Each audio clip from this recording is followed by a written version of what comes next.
تو سیدھا سا جواب آپ کو اورنگزیب عالمگیر کے ہی روپ میں ملے گا۔ اس کے پیچھے کئی آبویس ریزنز بھی ہیں، جیسا کہ ہم پہلے ہی جان چکے ہیں کہ اورنگزیب عالمگیر نے سب سے لمبے وقت تک گدی سنبھالی، اور اس کے علاوہ اسی دور میں ہی مغل امپائر کی جو سیمائیں تھیں، جو سرحدیں تھیں، وہ اتنی تیزی کے ساتھ بڑھنا شروع ہوئیں کہ اتنے بڑے علاقے پر یہ راج قائم ہو گیا تھا کہ جتنے بڑے علاقے پر پہلے بھارت کے کسی بھی شاسک نے راج نہیں کیا تھا۔ ایون آج کے دور میں میڈیا یا سوشل میڈیا کے اوپر ہم جس اکھنڈ بھارت کے کانسیپٹ کے بارے میں پڑھتے، سنتے اور دیکھتے رہتے ہیں،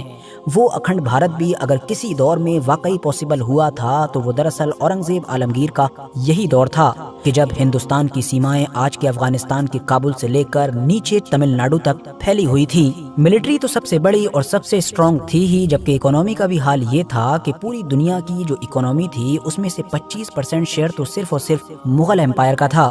مطلب پوری دنیا میں جتنی دولت موجود تھی اس میں سے 25% کے قریب دولت اس دور میں صرف ہندوستان کے اسی مغل امپائر کے پاس موجود تھی۔ دنیا کے پورے ٹریڈ پر بھی بھارت کی ہی توتی بولا کرتی تھی، چاہے ایگریکلچر کا فیلڈ ہو، ٹیکسٹائلز ہو، اسپائسز ہو، سلک ہو، ہر چیز میں ہی سب سے آگے بھارت کھڑا ہوا نظر آتا تھا۔ اب ویسے تو ہمیشہ اورنگزیب عالمگیر کو بھی بالکل ویسے ہی یاد کیا جانا چاہیے تھا کہ جیسے دنیا کے بڑے بڑے مشہور یا پھر ہندوستان کے بھی بڑے بڑے اور مشہور حکمرانوں کو یاد کیا جاتا ہے۔ مطلب ان کی 5 کوالٹیز یعنی اچھی چیزیں گنائی جاتی اور 5 بری چیزیں گنائی جاتی، مطلب کہا جاتا کہ ان کے دور میں یہ کام اچھے ہوئے اور ان کے دور میں یہ کام غلط ہوئے۔ لیکن بادشاہ اورنگزیب عالمگیر کے کیس میں تو کچھ اور ہی چل رہا ہے۔ خاص طور سے پچھلے کچھ سالوں سے تو بادشاہ اورنگزیب عالمگیر کا استعمال راجنیتک طور پر خوب کیا گیا ہے۔ ہر سال سنیما ہال میں بھی ایک نہ ایک ایسی نئی فلم ریلیز کر ہی دی جاتی ہے جس میں ولن کا نام ہوتا ہے بادشاہ اورنگزیب عالمگیر، اور پھر پوری فلم میں بس یہی میسج دیا جاتا ہے کہ یہ جو اورنگزیب عالمگیر نام کا بادشاہ تھا،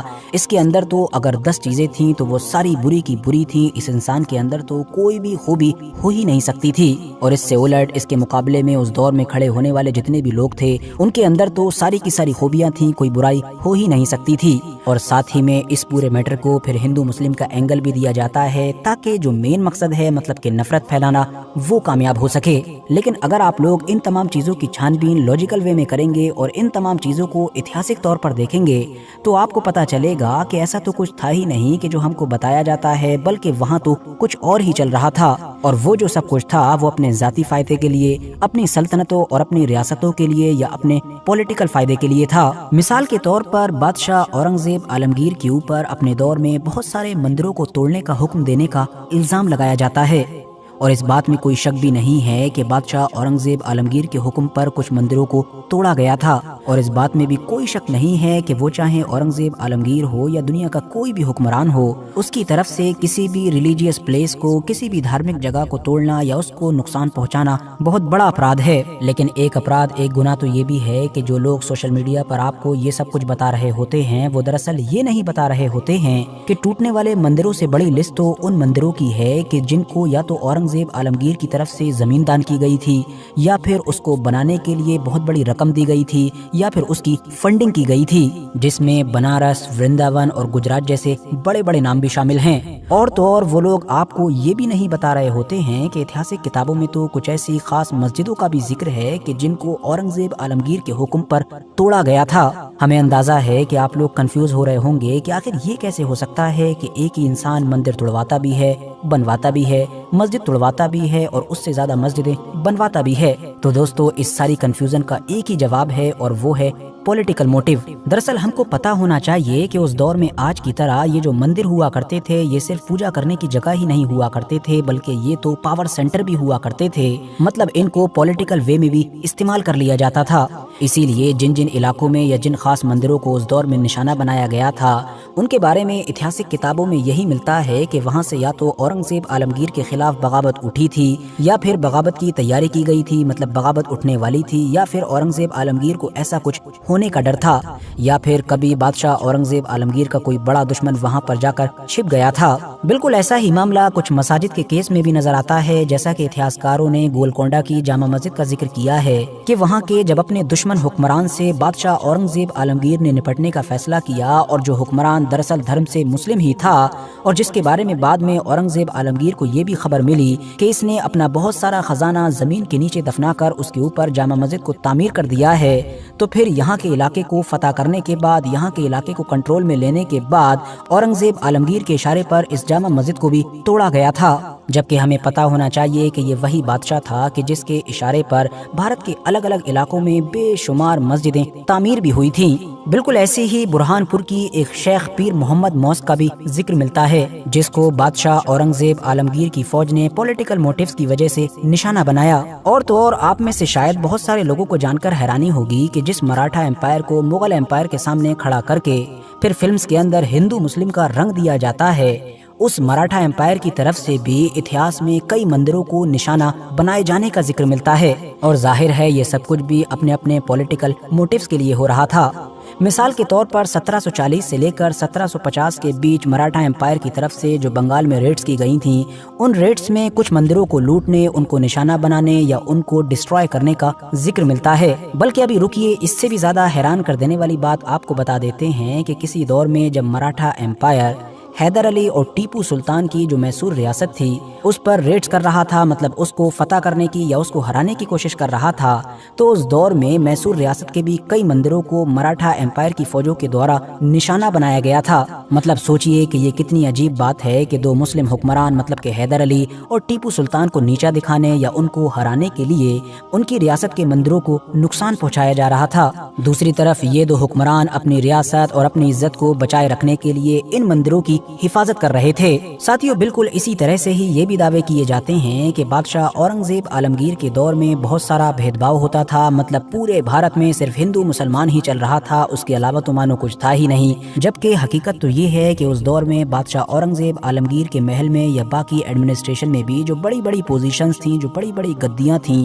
ان پر بے شمار ہندو لوگ بیٹھے ہوئے تھے۔ خود انگریز اور ہندو اتہاسکاروں نے بھی یہ نمبر لگ بھگ 30 سے 35% کے قریب مانا ہے، جو مغل سلطنت کے اس دور سے بھی زیادہ تھا کہ جس دور میں گدی پر ایک سیکولر چھوی رکھنے والا بادشاہ اکبر بیٹھا ہوا کرتا تھا۔ اس دور کی مغل امپائر کی جس بڑی اکانومی کے بارے میں ہم نے شروع میں جانا، کیا آپ لوگوں کو پتا ہے کہ اورنگزیب عالمگیر کے دور میں مغل امپائر کی اس بڑی اکانومی کی دیکھ بھال کون کر رہا تھا؟ مطلب دوسرے شبدوں میں کہیں تو بادشاہ اورنگزیب عالمگیر کا فائنانس منسٹر کون تھا؟ تو اس کا سیدھا سا جواب ہے راجہ رگھوناتھ رائے۔ ہاں دوستو، ایک ہندو۔ اتنا ہی نہیں، باقی پوزیشنز اور گدیوں کو تو چھوڑ ہی دیجئے، بلکہ ملٹری جو کسی بھی سلطنت کی سب سے اہم چیز ہوا کرتی تھی، اس ملٹری کے بھی بڑے بڑے پدوں پر بے شمار ہندو لوگ بیٹھے ہوئے تھے۔ اورنگزیب عالمگیر کی پوری زندگی میں، پورے دور میں، وہ چند ملٹری کمانڈرز اور وہ چند ملٹری جنرلز کے جو اس دور میں سب سے زیادہ کامیاب اور سب سے زیادہ ہوشیار مانے جاتے تھے اور جن کے اوپر اورنگزیب عالمگیر نے سب سے زیادہ بھروسہ کیا تھا،